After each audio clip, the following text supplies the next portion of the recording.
Престан.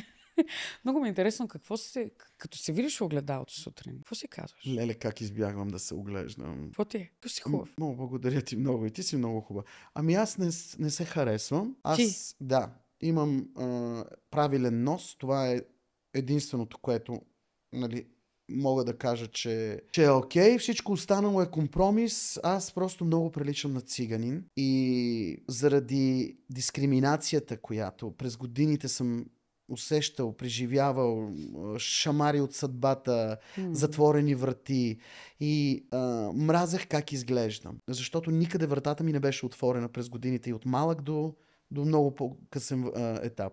Не харесвам тази прилика с моите братя. Аз не ме е страх да го кажа, защото аз съм си циганин. Да. То вече при мен отива към мексиканец, към индиец. Защото има и цигани, които са по-светлички, по-европейни черти,